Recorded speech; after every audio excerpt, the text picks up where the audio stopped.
10,000 years ago, somewhere in the moonlit hills of the Fertile Crescent, a mud-brick grain silo stood quietly in the darkness.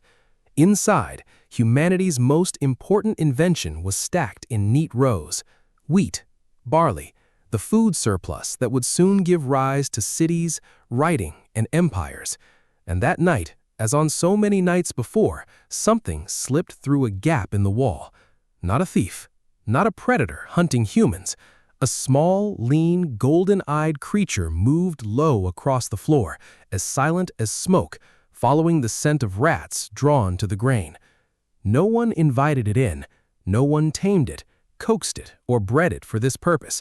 It simply appeared, uninvited, and decided to stay. That animal was a wildcat, and what happened next would quietly reshape the next 10,000 years of human history. Here's the strange part.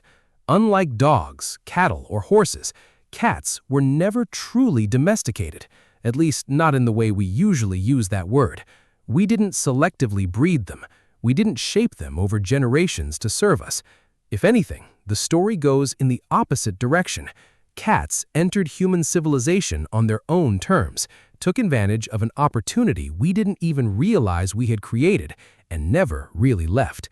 So how did a solitary, self-interested predator with no interest in obedience end up worshipped as a god, carried across oceans by powerful empires, and now generating an estimated 4 billion views every year on the internet?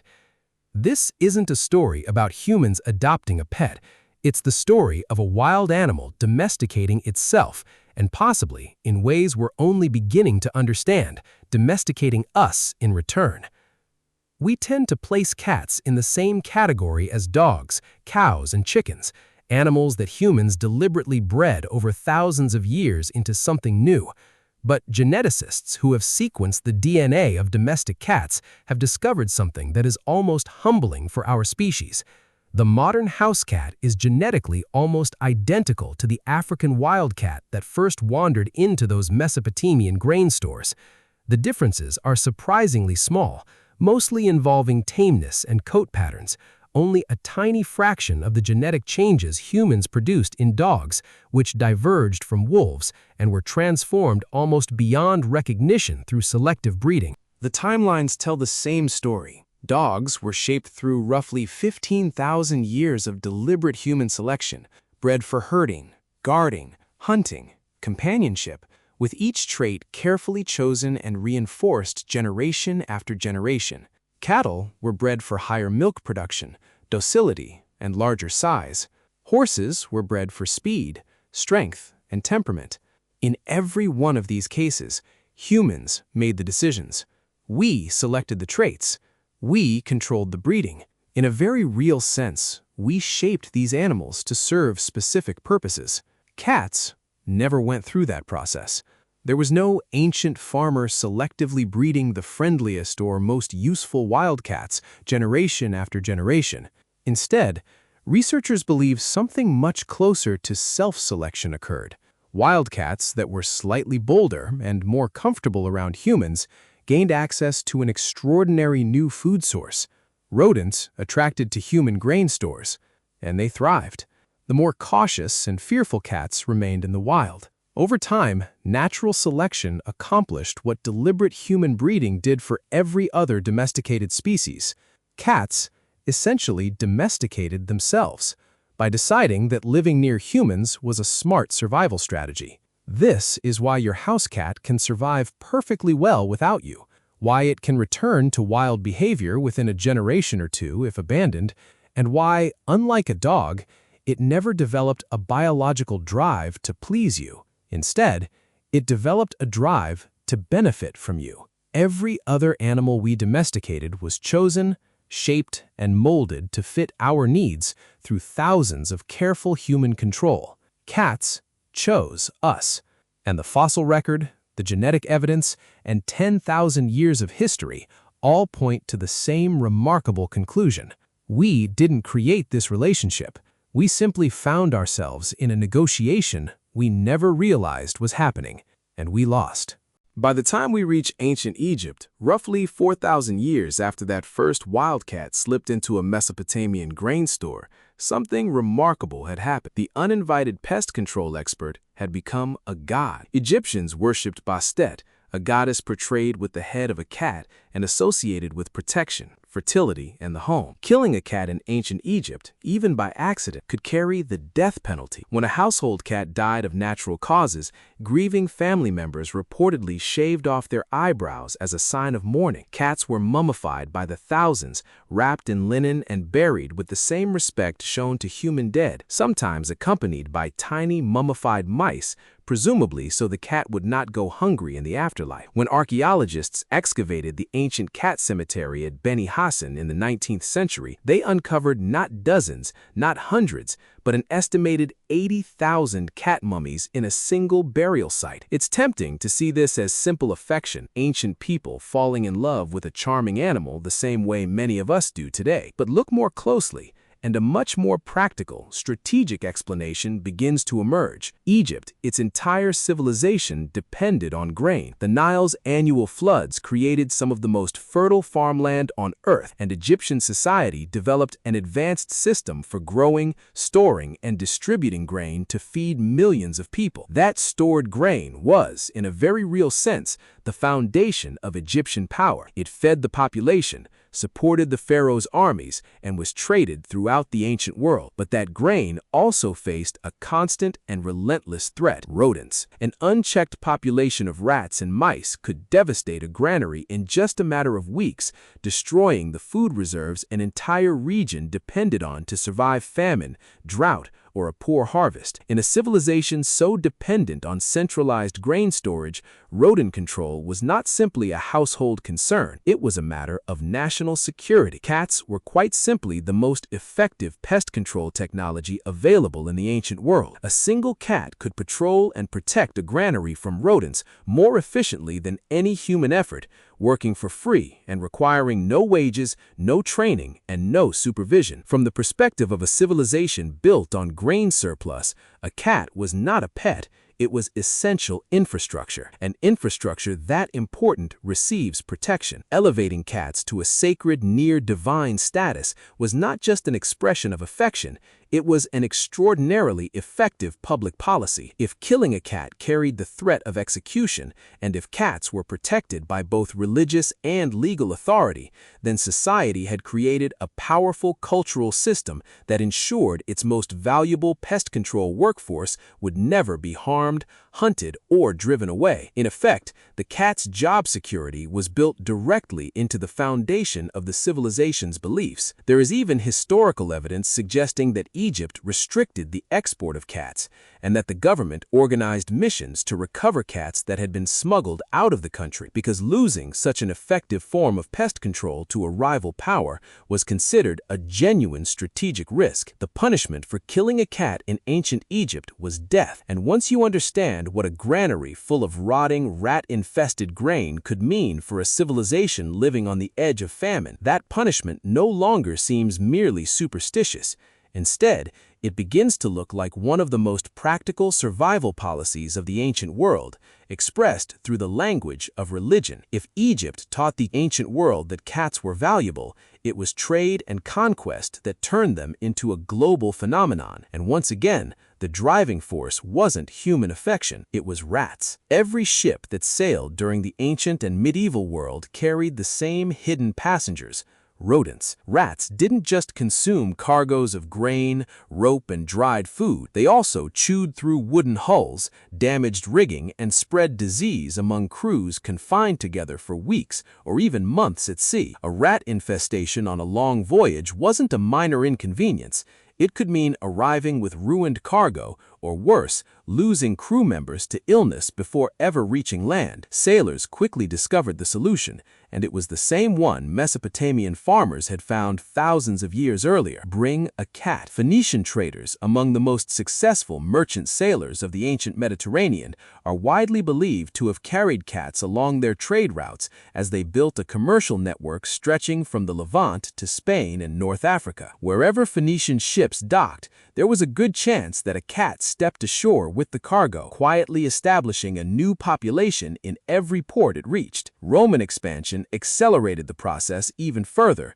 As Roman armies and merchants extended the empire across Europe, North Africa, and the Middle East, cats traveled with them. They became standard companions aboard supply ships, valued for protecting granaries and food stores throughout an empire that, like Egypt before it, relied heavily on the safe transport and storage of grain. Centuries later, Viking longships carried cats as well. Archaeologists have uncovered cat remains at Viking burial sites and trading settlements stretching from Scandinavia to the British Isles. These discoveries suggest that the same ships famous for exploration and raiding also served quietly as carriers that spread cats throughout northern Europe along the routes of trade and conquest. By the time European colonial powers launched their great age of ocean exploration centuries later, the practice was already well established. Ships sailing to the Americas, Australia, and distant island colonies across the Pacific routinely carried cats as protection against the rats that would otherwise destroy food supplies during months-long voyages. When those ships reached their destinations,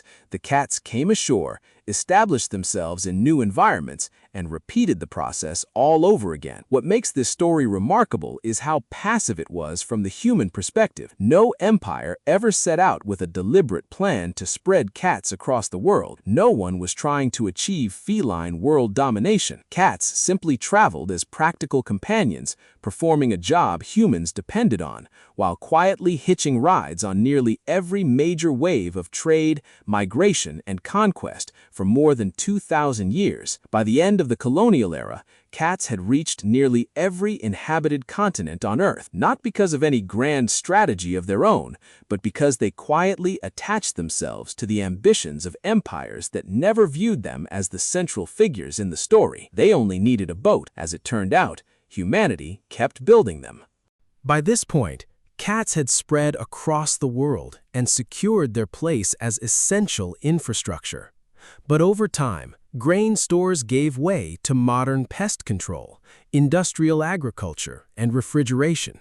The rats that had once justified the cat's role in human society became far less of a threat. And yet, somehow, cats didn't disappear from our lives. If anything, they became even more deeply woven into them. That's because somewhere along the way, cats developed a new strategy, one that had nothing to do with hunting rodents. They began taking advantage of human biology itself. Researchers who study human psychology have identified something known as the baby schema, a specific set of physical features that automatically triggers a caregiving response in humans. Large, round eyes, a small nose positioned low on a round face, a high forehead in proportion to the face. These are the same features that make human babies appear irresistibly adorable to adults, an evolutionary adaptation that encouraged parents to provide the care infants needed to survive. Cats happen to match almost every one of those features.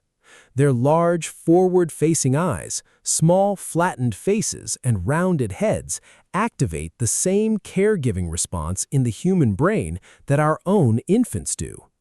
When you look at a kitten and feel an overwhelming urge to protect and care for it, you're not experiencing a uniquely cat-specific emotion. You're experiencing the same ancient parental instinct evolution gave us for our own children. And cats, whether by evolutionary coincidence or advantage, happen to fit that trigger remarkably well. It goes beyond appearance.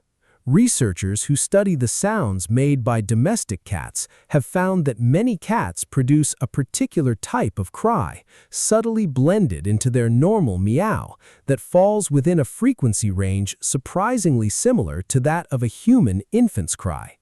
It isn't identical, but it's close enough to trigger the same instinctive sense of urgency in the human nervous system. The same alarm that can make a parent jump out of bed at 3 o'clock in the morning.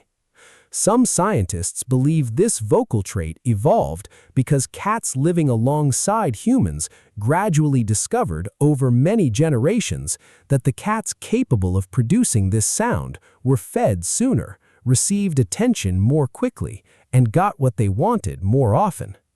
That meow your cat gives you every morning, the one that gets you out of bed before your alarm even rings, may have evolved to sound remarkably like a crying human baby, because somewhere in the species' long evolutionary history, that strategy worked. Think about that. The next time you find yourself stopping everything in the middle of a conversation, a meeting, or even your sleep, simply because your cat demanded your attention. You're not just responding to an animal, you're responding to 10,000 years of gradual evolutionary pressure that refined one species into becoming almost perfectly irresistible to another. For most of human history, a cat's influence was limited by geography. It could win over a household, a village, or even an empire's grain supply. But it needed to be physically present to have that influence. Then, near the end of the 20th century, humans created something that changed the rules completely. A global network capable of instantly sharing images and videos with billions of people. Almost immediately, cats took over. This wasn't a slow migration like the one along ancient trade routes. It was closer to an occupation. Some of the earliest viral sensations of the internet era featured cats. Grainy home videos of cats doing ordinary, slightly ridiculous things spread faster and farther than almost any other type of content on the early web. As social media platforms grew, cat content didn't just keep up, it often shaped the platforms themselves. Cats became memes before the word meme entered everyday language. They became the unofficial mascots of entire platforms. Individual cats gained audiences larger than many celebrities, generating real income for their owners, launching brands, and even inspiring documentaries. Today, cat-related videos receive billions of views across platforms like YouTube, an astonishing achievement for an animal that, biologically speaking, has done nothing more than exist in front of a camera. It's easy to dismiss this as coincidence, as if internet culture simply happened to embrace something cute. But if you look at what actually goes viral, it begins to seem much less random. What makes cat videos so successful? Large eyes, startled expressions, small, awkward movements, vocalizations that sound almost but not quite like a human. In other words, baby schema and infant-like sound cues, the very same evolutionary triggers that cats have been activating in human caregiving instincts for thousands of years, now delivered on a global scale to millions of people without needing any physical presence. The internet didn't create cat's appeal. It simply removed the last major limitation. A cat no longer has to be in your home to trigger your instinct to care for it. It only needs a 15-second video and an algorithm willing to place it in front of you at exactly the right moment. In a strange way, this is the same story that began when the first wild cat wandered into a grain silo 10,000 years ago. Maximum benefit with minimal effort, achieved by taking advantage of the very instincts humans are evolutionarily wired to respond to, without needing to understand or intentionally plan any of it. The grain store became the granary. The granary became the household. The household became the camera. The strategy never changed. The same strategy that once helped cats become revered along the Nile now helps them generate 4 billion views a year on YouTube. A different century, a different technology, the exact same species using the exact same playbook. Step back far enough in the story of cats and humans stops being the story of one clever animal, outsmarting one unsuspecting species. It becomes something much larger. The story of how two species can shape each other in deep and unpredictable ways without either one ever intending to. Humans didn't set out to build a 10,000-year relationship with a wild predator. We simply began farming. Cats didn't set out to become part of human civilization, gain divine protection, cross oceans, and eventually dominate a global information network. They simply followed the food and later followed the response they received. Neither species had a master plan. Neither could have imagined where the relationship would lead. And yet here we are. Two species bound together in one of the strangest, longest-lasting, and most successful examples of mutual adaptation in evolutionary history. There's something strangely comforting about that. The affection you feel for your own cat, the way it can completely reshape your morning with a single glance or a single meow, isn't just a personal weakness or a modern quirk. It's the latest chapter in an ancient story, one written into both species long before either of you existed. You're not simply someone who likes cats. You're part of one of the oldest and most successful evolutionary partnerships our species has ever formed, whether you consciously chose it or not. We like to believe we're the ones directing history, choosing our allies, and building civilizations according to our own plans. But sometimes, the truth is much smaller, much stranger, and far more fascinating than we ever imagined. So take a look at your cat right now, wherever it happens to be, stretched across your keyboard, sitting on the exact document you needed 5 minutes ago, or staring at you from across the room with that calm, unreadable expression, as if it's quietly judging every decision that brought you to this moment. That animal is the direct descendant of a wildcat that wandered into a grain store 10,000 years ago and simply never left. Every generation since has followed the same quiet, brilliant strategy: show up, look adorable, make yourself indispensable, and let the humans believe it was their idea all along. Gods worshipped it. Empires carried it across oceans. And now it lives in your home, eating better than most people, throughout human history ever, did. So the next time your cat looks at you as though it owns the place, remember one important thing: it isn't wrong, it's just remembering.